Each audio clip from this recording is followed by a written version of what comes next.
Hi, I'm Susan with Mommy High Five, and this is the review of the Bark phone.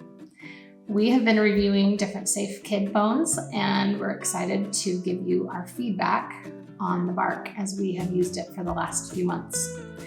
So the Bark phone is a little bit different than some of the other phones. You buy Bark, they send you the phone, so you just pay a monthly fee, and there's no contract. There's nothing else to pay besides the monthly fee, which is nice compared to some of the others that make you buy an expensive phone. However, Bark's monthly fee is slightly more expensive than some of the competitors. So it probably ends up being about the same price in the end. Some of the things that I like about the Bark phone, it has the option of having a whitelist for contacts. A lot of the other phones require a whitelist, meaning your child can only contact someone who you approve of. With Bark, you decide if your child should be able to approve their own contacts or not, which is great for older kids. I've also found that with something like a sporting team, where there are multiple people that I don't necessarily know the phone numbers for, my son's missing out on group texts if I have that whitelist turned on. So that's been a good option for us to be able to turn it off when we need to. Bark is probably the most diverse in how many app options they have. Pretty much you can get any app on Bark. The kids have access to the App Store. They request an app, and then you decide whether or not they can use it. Now, Bark has what they call Bark Premium, and it monitors anything that your child does on the phone. So they will send an alert to the parent portal if they find something that they deem to be bullying, violence, sexual content, self-harm, profanity, any of those kinds of things, drug or alcohol content, weapons, depression issues. They will send you a notification saying exactly what it is that they are seeing through their AI that looks concerning. And you can look at all of those text messages that have been flagged and decide what you want to do about it with your child. If you decide then that you want to remove an app, you can do that, or whatever you deem necessary to do to help your child in that way. Now, I have found that my son is getting alerts. I'm getting alerts from his texting sometimes with his friends when they're talking about sports. And did you see that hit? That's being flagged as violence. But I think it's probably better to have that than not enough feedback. My only complaint about the Bark Premium is that the notifications for that, any sort of dangerous notification, goes to the parent app. And I don't always check the parent app all day long. I'm sure you don't have time to do that either. I would prefer if it could come to my actual phone through a text, but that's not the way it works. So that's one thing to be aware of for sure. I do like that it has location tracking, which most of the competitors also have. I've found Bark to be probably the best in their GPS because they will tell you when your child arrived at a certain address and how long they stayed there. That's something that other phones don't offer. They also have, like other phones, the possibility for you to put in an address and they will give you notifications of when your child enters or leaves that location. So that's definitely helpful. Bark includes unlimited talk and text, and they also include a case, which is nice because most other phones that you're going to find, safe phones, are going to require you to purchase a case. One thing about Bark that I don't like is that I can't, on the parent portal, I cannot read my son's text messages. Some of the other competitors will let you read your child's text message through the parent app. And Bark only lets you read it if they have flagged it as some concerning text message. So I would prefer if I could see my son's text messages, even if they're not necessarily flagged. Also, you cannot delete text messages. The kid cannot delete a text message without parent permission, which I appreciate as well. But again, I have to actually get my child's phone in order to see the message to know whether or not I want to allow him to delete it. I like that Bark allows you to set up time limits for the different apps. You can set up time limits for calling, for texting, for specific apps themselves, depending on how long you want your child on that app.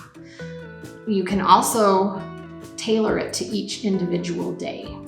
So if you want your child to be able to have more access on weekends, you can set that up, and it can be different on school days. It can be different during school hours as opposed to before or after. The parental controls on Bark, I have found, are much more difficult than they are on, say, the Trumi phone. Bark does have a good parent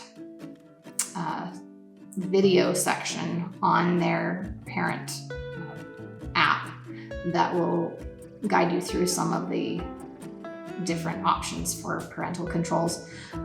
But for me, it's not especially intuitive, and then I have to take the time to watch those videos before I can really understand how to control different parts of the phone. You can also decide on Bark whether or not you want your child to have access to the internet. So you can decide if you want them to have a browser or not, which for me is great, because for now I don't want my son to have that, but as he gets older, that might be something that we are willing to look at. But in the meantime, I can allow him to have access to his email without having that access to an unlimited browser. Bark has done a good job of making sure that your child cannot access a VPN through the phone, which has been a problem with one of the competitors. And so you'll know that Bark will be safe that way. Your child will not be able to get on the internet unless you grant permission for that to happen.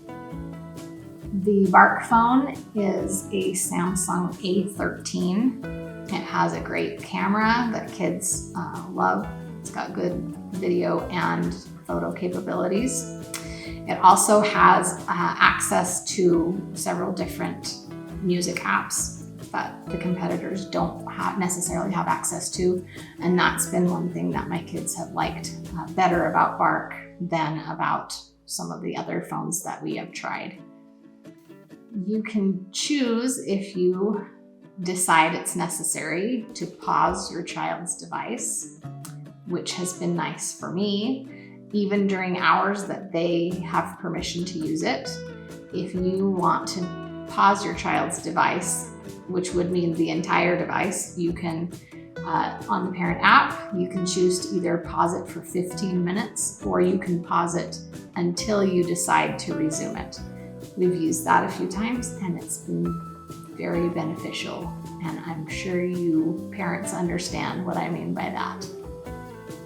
For example, my son was supposed to be helping with dishes, and he was on his phone and wanted to finish his game, and I had already warned him that he had 10 more minutes until he needed to come finish the dishes. And so when that didn't happen, I paused his phone and he immediately came and finished the dishes that he was supposed to do.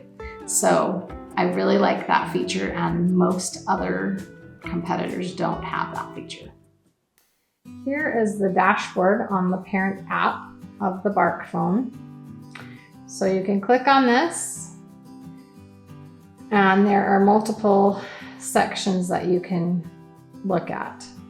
For instance, here's the browser. I have texting enabled. He can't delete text messages. He's allowed to use the camera, but I don't have web browsing allowed. If you unblock those, then obviously they'll have access to those. I can also switch the rules if I want to switch to school time.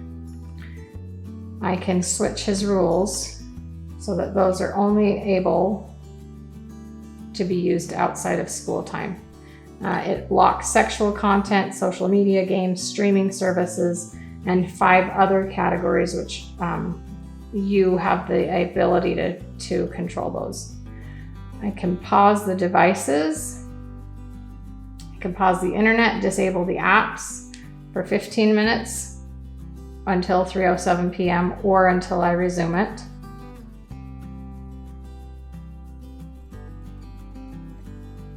You can add a new device here if you're wanting to add another phone. Bark also has the capability of monitoring other devices for a separate fee. So if that's something that you want to do, you can do that here and set that up.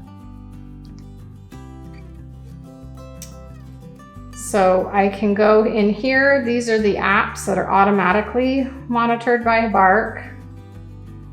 You can add a new app if you want it to be on there. Just because these are here, these are not apps that I have approved.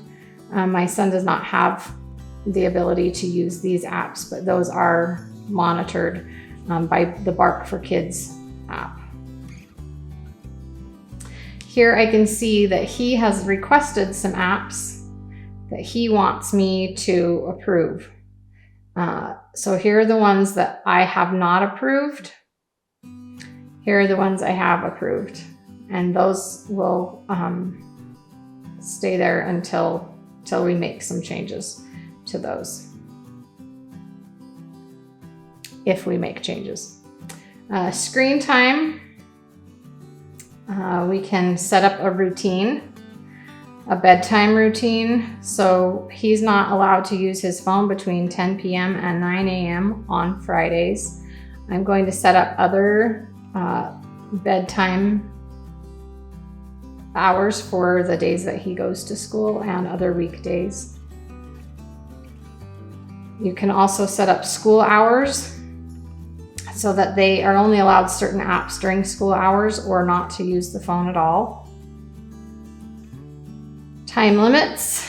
I can add time limits to any app that he has. If I want him to be able to use multiple hours, I could do that if I wanted to.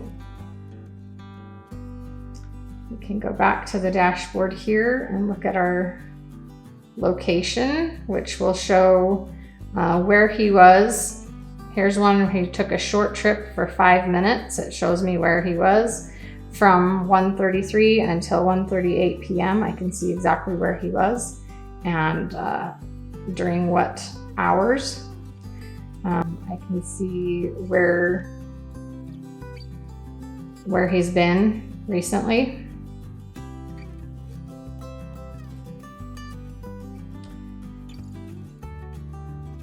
Insights will show me how much usage he's had and what apps he's been using during that time that he's been on. It'll show me activity from his contacts. It'll show me what's being monitored by Bark. Gives me information on his conversations, positive conversations versus negative conversations, according to what Bark deems positive and negative.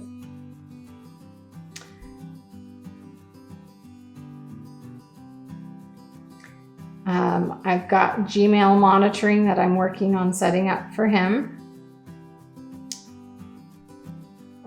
They've also got this Discover section, which has videos for parents on setting up the phone, on changing rules.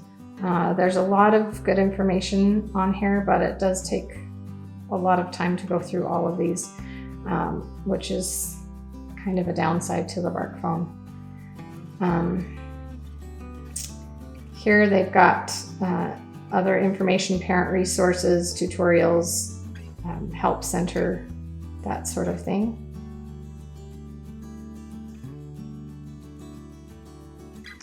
And what's new? You can find out more information about what they've got that's new on the phone here. The alerts will show you what they've found that they have deemed concerning. So bullying, violence. I've gone through all of these and nothing is what I would say is concerning myself. But when I see that, I know that at least they're keeping track of things, and so that when I review it, I can see if there is something that is concerning to me. Overall, the Bark phone is an excellent option for kids. It grows with your kids.